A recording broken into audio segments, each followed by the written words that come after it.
Hi friends, on today's episode I welcome back Oyuny, just 6 weeks postpartum after having her baby girl, so she can share her most recent Freebirth story with us. This will be her second time sharing on the Birth and Rebirth podcast, so be sure to check out episode number 6 if you'd like to hear her previous birth stories. This most recent birth that she shares of is a beautiful story of what surrendering to birth can look like. She very openly shares how this birth challenged her in ways she never experienced before, and I love all of the raw details that she shares with us. Thank you so much for your wisdom and your vulnerability, Oyuny. Enjoy, guys. You are ready, you can get into your most recent birth. I know it's super fresh. You're like, what, 6 weeks postpartum? Yeah, 6 weeks. Yeah, she just Wow. turned a month on the 11th. Oh, I love it. Yeah. So yeah, just kind of like walk us through how your pregnancy went, and then you can just get into the birth story. Yeah. So,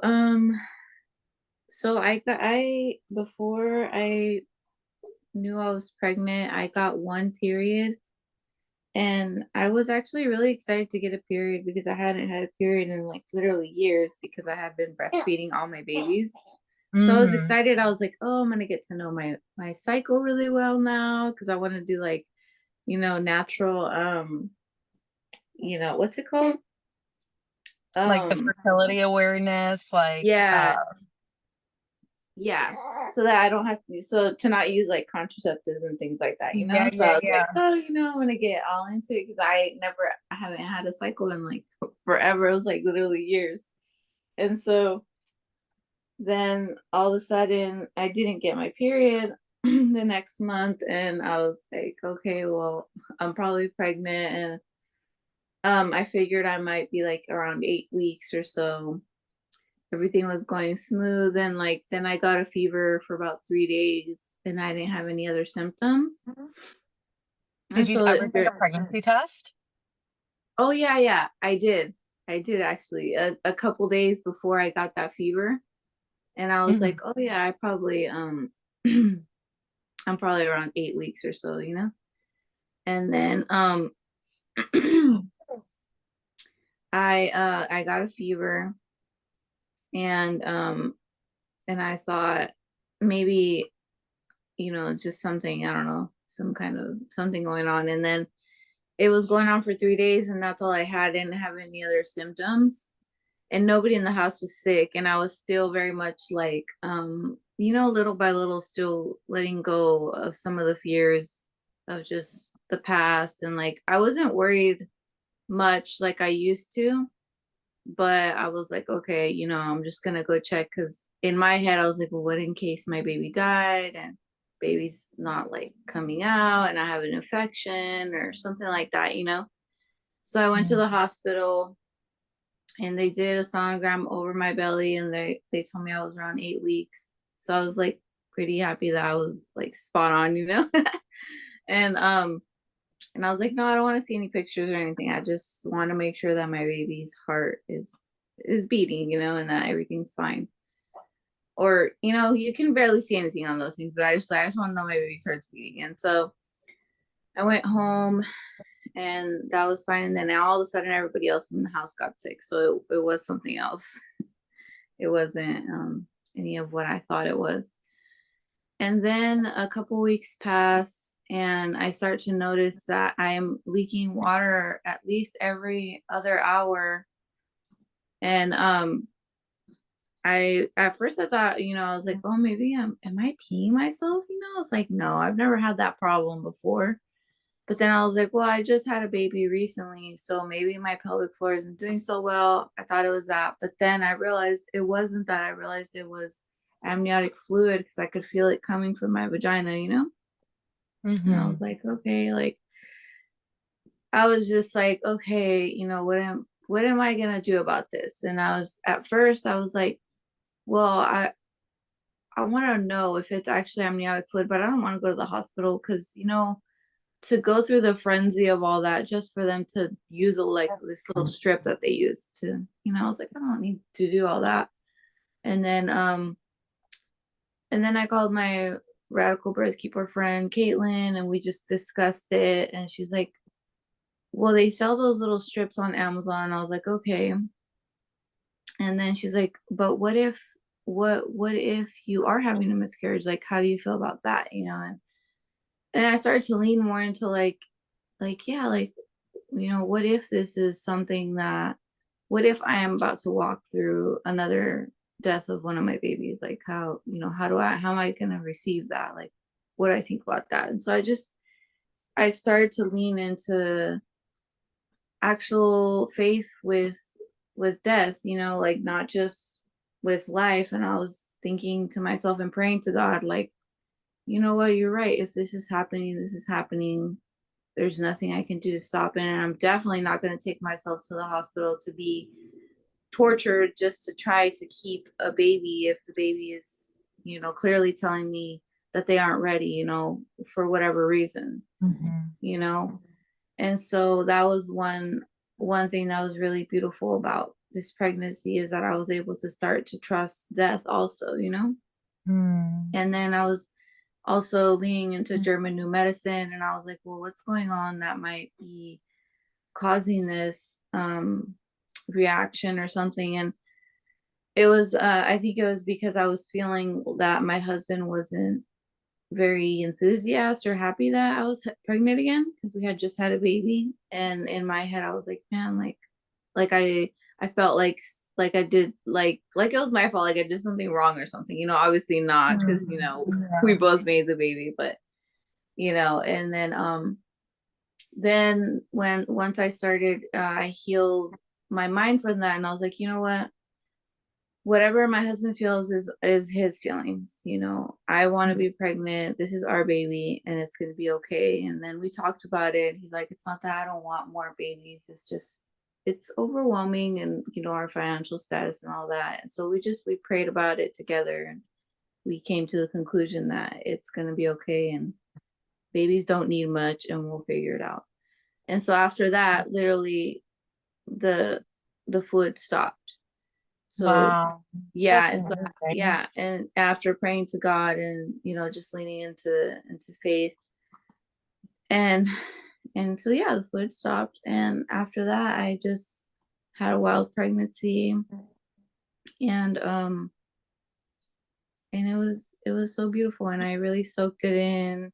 I was just I'm like, I just love being pregnant. It just felt so good, And I wasn't, this time around, it was different because I wasn't like unlearning fears. Besides, like in the beginning where all that happened, um, I wasn't like super deep into like, oh, what if this or that? Like I knew physiological birth, So um yeah, I just went into the work of planning my postpartum, mostly because although I had a beautiful free birth, my postpartum, I didn't have a bad postpartum or like a depression or anything like that, but I wanted to have more of a supported postpartum where I had friends coming over and someone to care for me, and not just make my husband my postpartum plan, because I know that could be heavy on the husband and all that.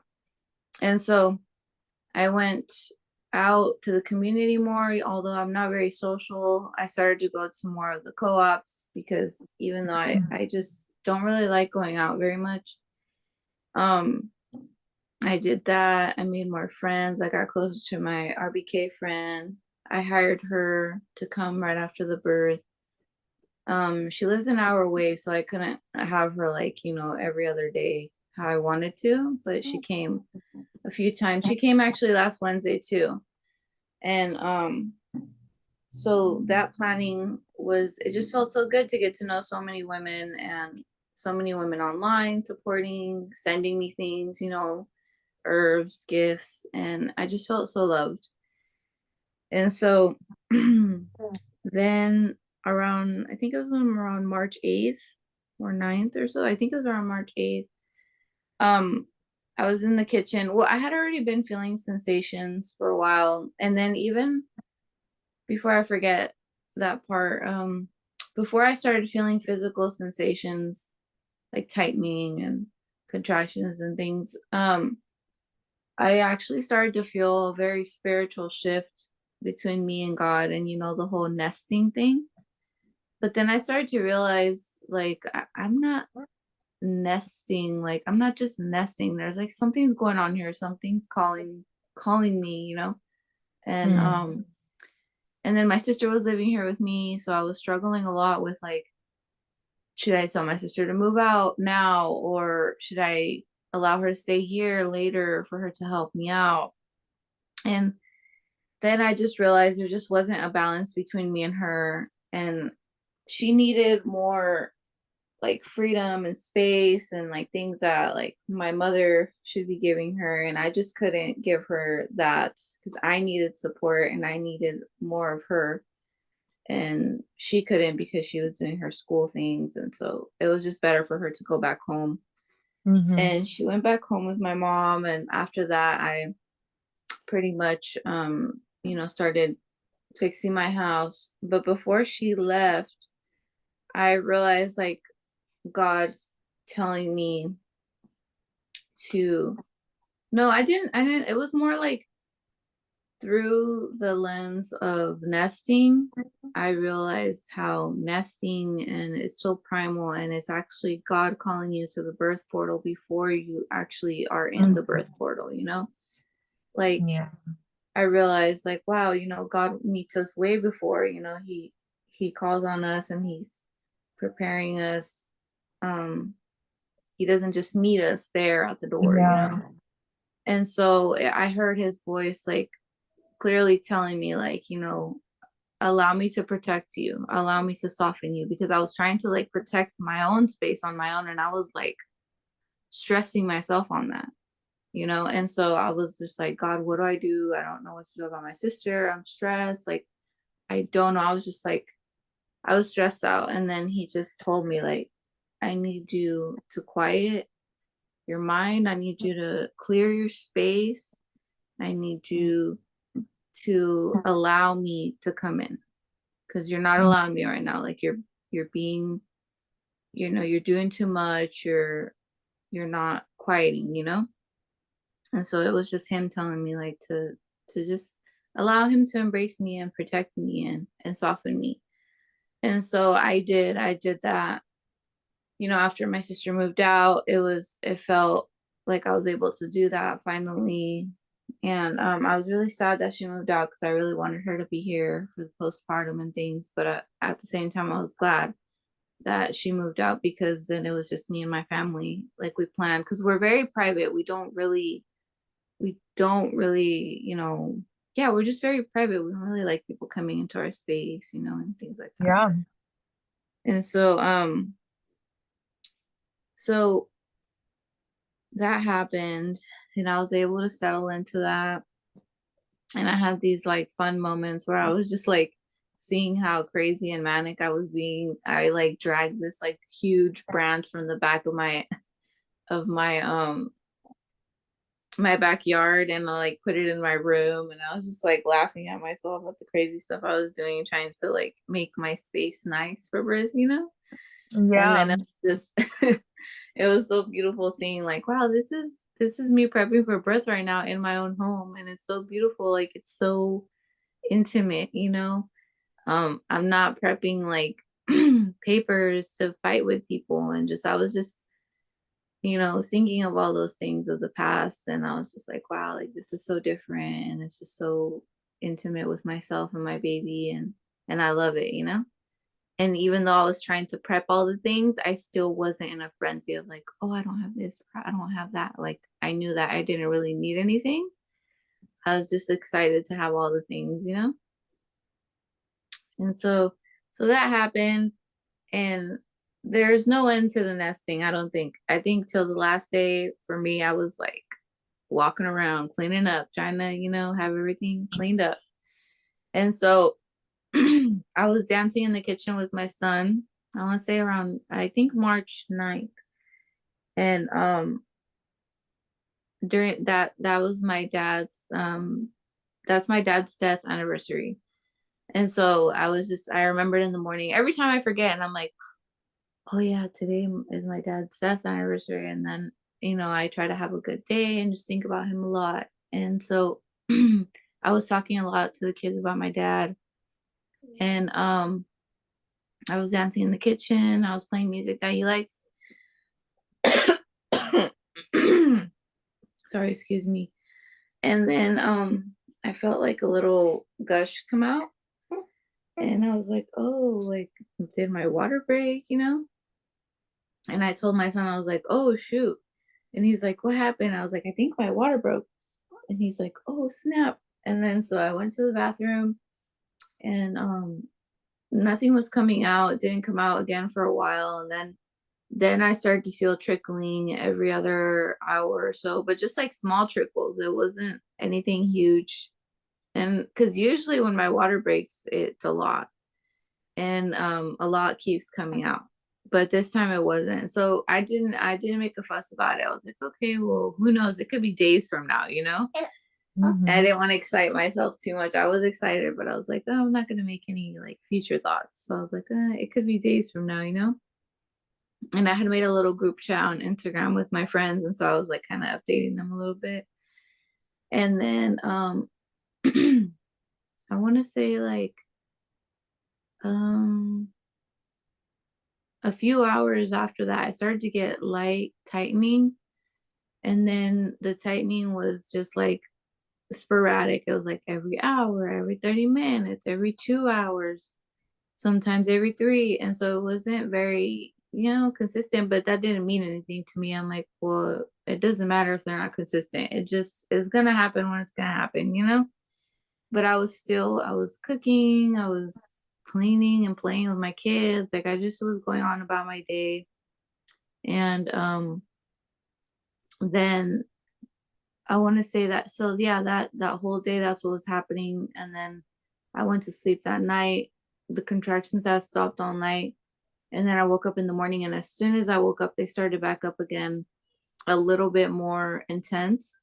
But still, I was able to walk around and do things all day long.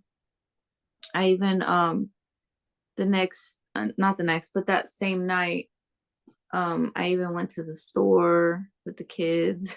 They wanted snacks from the Dollar Tree. So I went to the store with them, and I was having more intense contractions in the store. I had to stop um walking, and I was like, it was so cute because they were with me the whole time, my kids. And my two oldest, they wouldn't stop following me around the house or wherever I went. Like they stuck with me. And so when I was in the store, I was like, okay, guys, I'm getting a contraction. Hold on, hold on. They're like, okay, hold on. And we just like kind of would stand there in the middle of the aisle or whatever. And we didn't want to make it obvious. Because you know how people could be like freak out and stuff. So they're like, okay, mom, let's pretend we're looking at stuff so nobody knows. Like they're so Oh cute. my goodness. And then I was like, okay. And so we just we got our snacks, and then we went to the grocery store right next to it. And that's when I got a pretty intense contraction there, and I was like, okay, this feels like it's getting closer. And so we went home, and they definitely started to get more intense, but we were still able to all get tucked in bed. um we're like, let's get some rest, guys, because we don't know, excuse me, how much longer this is going to take. Or we don't even know if it's going to be tomorrow, or and so they're like, okay. And everybody got tucked in.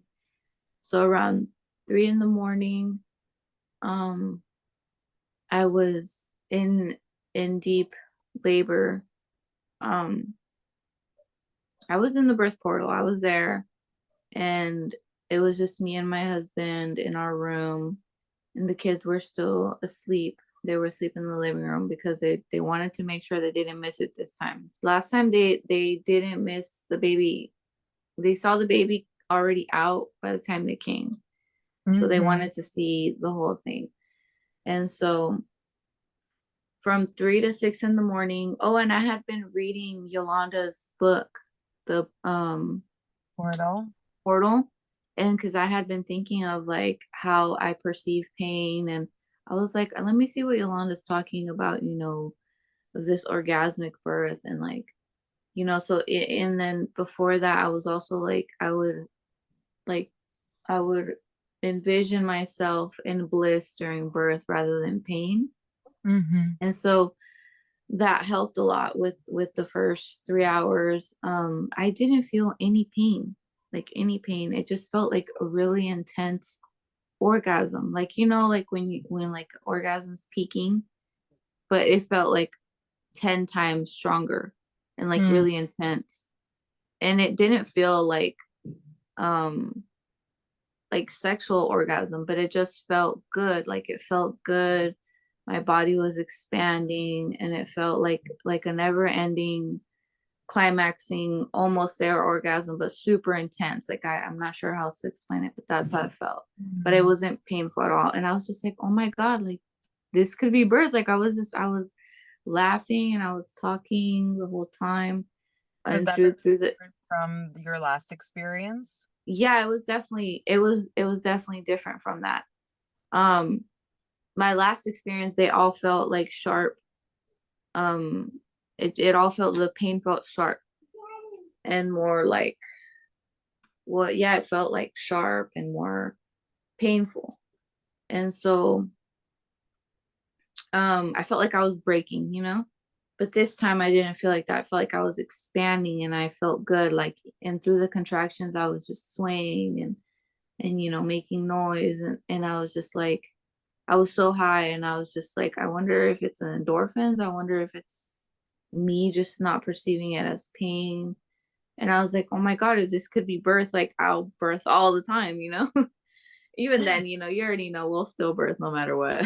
Right. um, yeah, especially when it's a free birth, it's like it doesn't matter, it's all bliss. But that was the physical feeling of that. And so through that, I was just talking to God, and I was just like, God, show me the way, like stay with me and show me the way. And I was just closing my eyes and talking to him.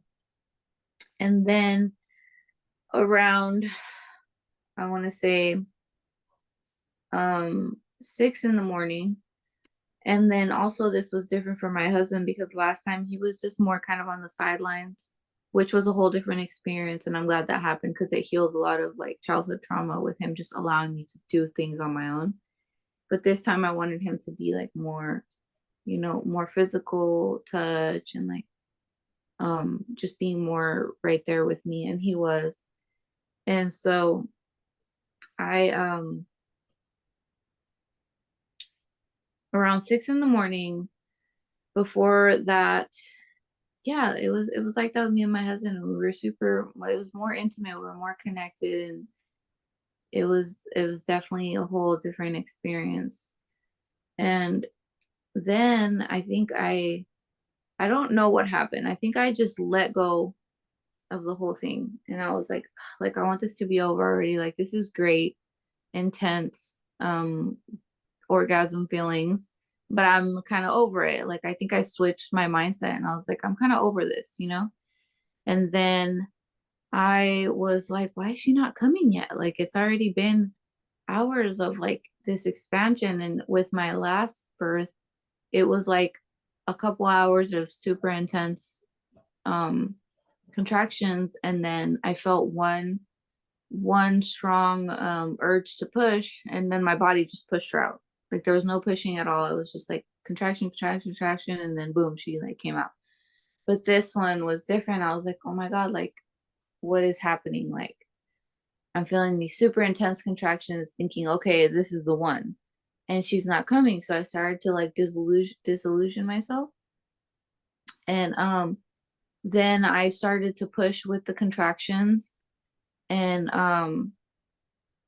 I'm not sure if I did it to myself, but I thought it was her head in the canal. And I was like, oh, this is the one. She's coming, like, right?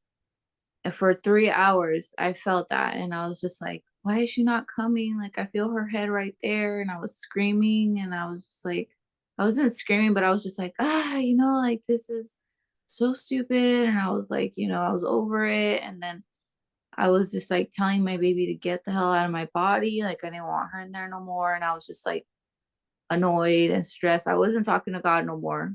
I was like all in my physical self, you know? And I was able to be in this place where I understood like it's like the physical, the spiritual, and then also I was like three people. Like it was just so weird. It was like I was the wild birthing mom, just in my zone, like just in my zone, crying, complaining. And then I was also like the wise woman in me, like you're just crying and complaining. Like, this is gonna be over. And then I was also like other women. I was like, oh my God, like no wonder other women run to the hospital because this is crazy. Like I had never experienced that. Yeah. And I was like the epidural started to sound good. Even just like envisioning doctors around me saying the things they do, like, okay, we got you. Da, da, da. Even that started to sound good. And I was just like, this is crazy. Why is that starting to sound good to me? And I was just like, even telling my husband, like, free birth is so stupid. I don't want to ever do this again.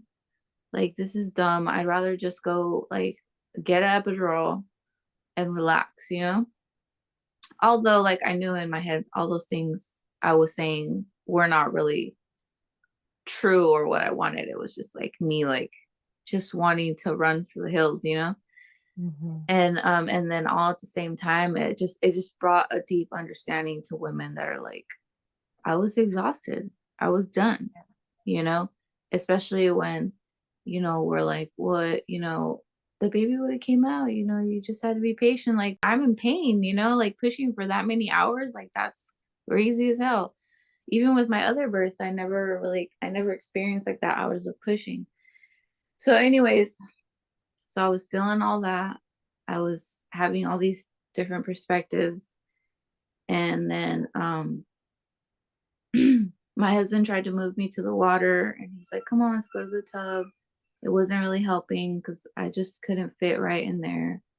And I was crying and I was just like, why is she not coming out, babe? Like, why is she not coming out? It's just like getting really, I don't know. I started to think thoughts like, what if this goes longer and I can't prevail and I can't handle it anymore? What if I do have to take myself and like, what then? Um, that small possibility creeped in and it started to kind of worry me a little bit. So I called my friend Caitlin and she had just woken up. So she was very like, hey, what's going on? She wasn't very like, hey. And then I was like, I'm just so done. What if I have to go to the hospital and I can't, I've been pushing for hours and I feel like her head's right there and she's not coming out. Like, I don't know what's going on, but I felt my baby moving and I knew she was okay. And even if she wasn't moving, like I knew I could still perceive and feel like if this was something wrong or not. Like I could tell the difference between like, this was just me exhausted and wanting it to be over, but I knew my baby was okay. And so she was just like, you're gonna have to find your strength, and she was just saying it very like because she had just woke up, so she wasn't saying it with any like very like enthusiastic tone, and that kind of like annoyed me. I was just like, yeah, you're right. I'm gonna have to find my strength, but she was like, you're gonna have to find your strength.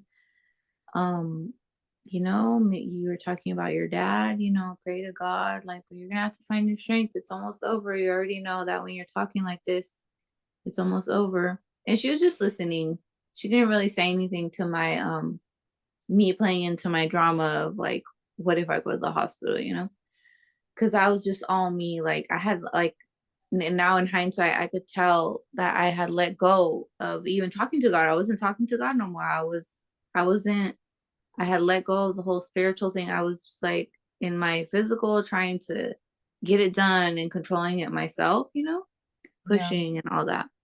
So as soon as she um as soon as I hung up on her, because I was like, okay, let me let you go so I can concentrate.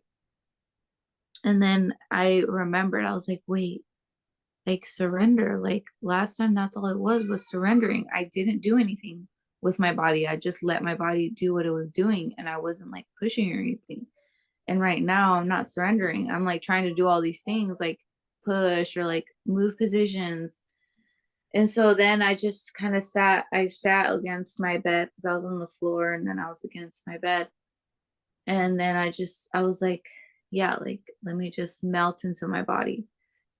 And still my body was pushing on its own now without me like forcing it with any of my strength. And it was definitely opening up. And then finally a gush of water came out, like a huge gush. And I was like, because I had been feeling in there, I was like, is this her head? Like, what is this? And but it was the bulging water. The water was in my canal. And I don't know if I did that to myself when I was pushing physically or if it had just dropped down. I'm not sure. And then gush of water came out. I felt a relief, and I was like, oh, that's what it was. It wasn't her head. And as soon as that happened, I switched positions, and then I just felt it. I was like, okay, this is it. Like this is what it felt like with my last baby. And I was like, she's coming out. And my daughter was there the whole time. She even saw the gush of water and everything. And my son was playing his PlayStation, and he was kind of coming back and forth. But then as soon as they heard me be loud and scream, my son knew, and he ran in there too. And it was so cute how my husband and my daughter were the ones like, okay, my husband was asking her, like, do you see her or do you see the baby? And we watched so many birth videos together that to her, it wasn't, she was just so excited. You could hear it in her voice. She's like, I see the baby. And then, baby came out in 2 pushes, and yeah. And then after that, it was just so beautiful, like hearing the kids talk, and they all were just so in bliss. And like for days after, all of them were like, I can't believe I just saw that, like so crazy, like wow. Yeah. And then I just started to integrate and just feel so grateful, like, oh my god, like this is so beautiful for my children, like especially the fact that I have 4 girls, and my son too. Like my daughters are going to know how to hold space for each other when they birth, how to care for each other. And you know I'm praying to God and asking him that I live long enough for me to be there.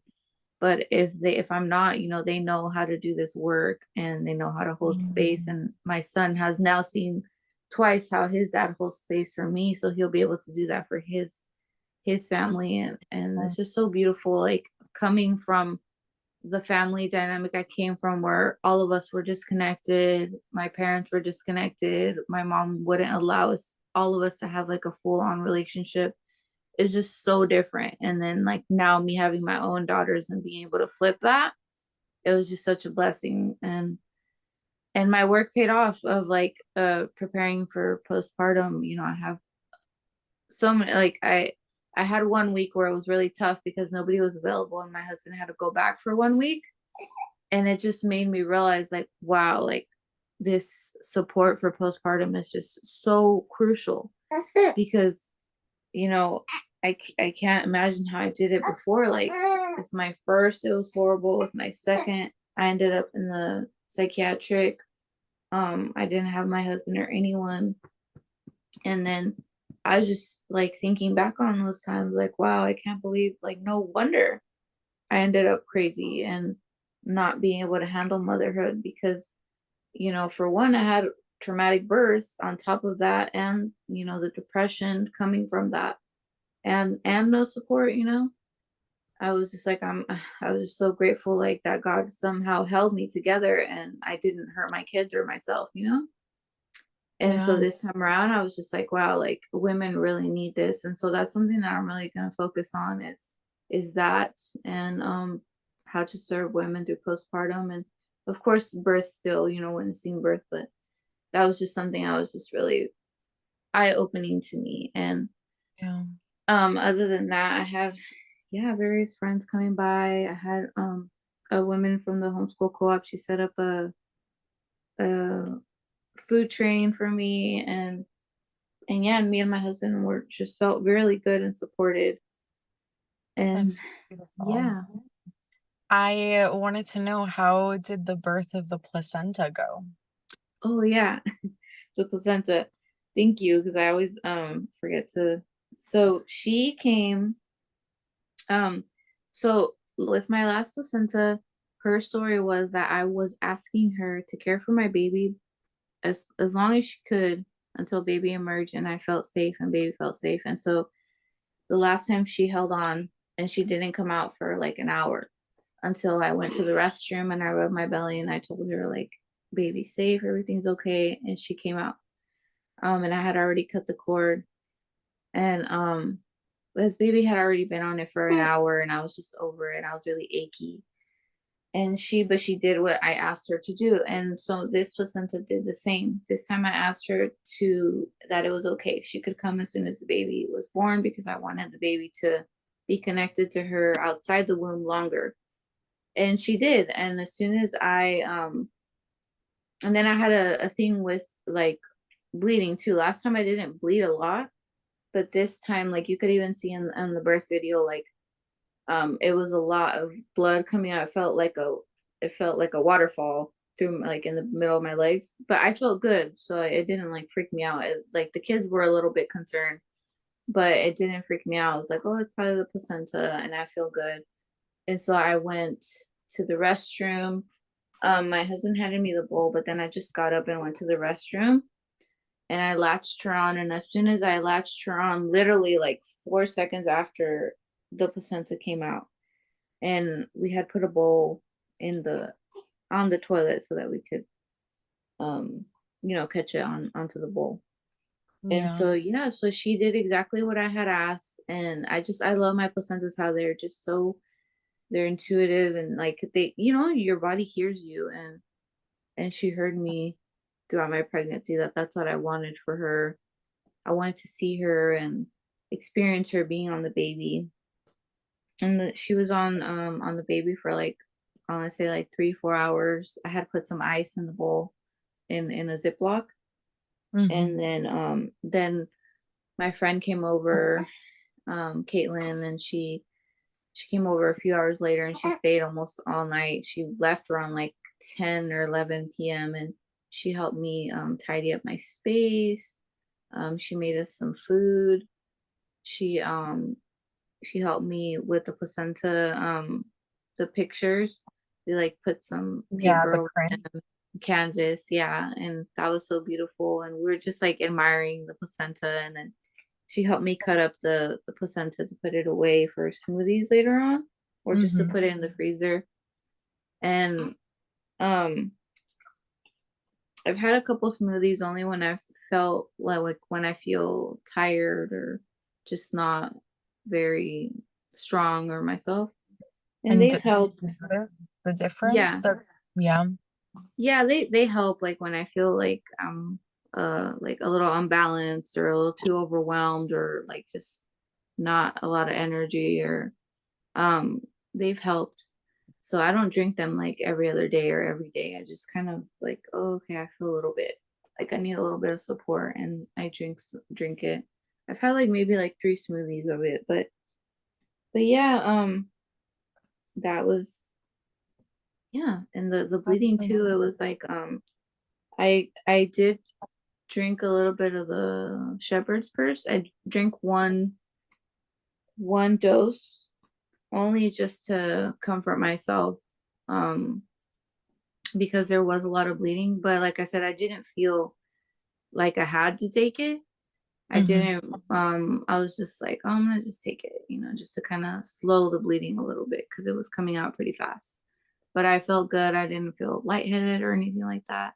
And this was the first time around that I had bled more than other times. So there was a lot of first time things for me with this birth, like experiencing the hours of pushing and experiencing that much blood. And my baby, she's also smaller than my other babies. My other babies were really big and chunky and she's tiny. And so I've been how do you say, going through like trusting her and not pathologizing her like, oh, something's wrong. And Mm-hmm. I was like, oh, well, just like I trusted her in the womb, like why can't I trust her now? So there's just been a lot of firsts with this baby. I went through thrush. I've never had babies that had thrush, so I did some natural things, and then it ended up going away as soon as I went to the doctor to get the nystatin. It just pretty much had went away the next day, so it was kind of pointless to go. But um yeah, so just a lot of trusting now on the other side, and not just birth but also like after the birth, like Yeah. being, yeah, and then like trusting my body and my baby, and just a lot of things that I wasn't able to do with my last birth because I was super focused on like the pregnancy and the birth and all that. That's so beautiful, Uni. Thank you for Yeah. sharing. You have so much wisdom to offer, and I'm so proud of you. And I know that so many women are going to be inspired by your story. I mean, really, everyone should go and listen to the first episode she did, because Oyuni has like a really wild testimony, and just like her experience birthing in the system, um and just, what's led her to this path. It's just really moving, and I can see God's work all in your life. I'm just really happy to be your friend too. I know, me too. I love that we've been connecting more often too. Yeah, I I'm just wish that we excited. weren't on like opposite sides of the country. I know. It's okay. That's all right. We'll plan a trip one day. I've Mm-hmm. never been to Cali, so I have to get myself out there. Yeah, well, we want to go to New York one day, so we'll get there.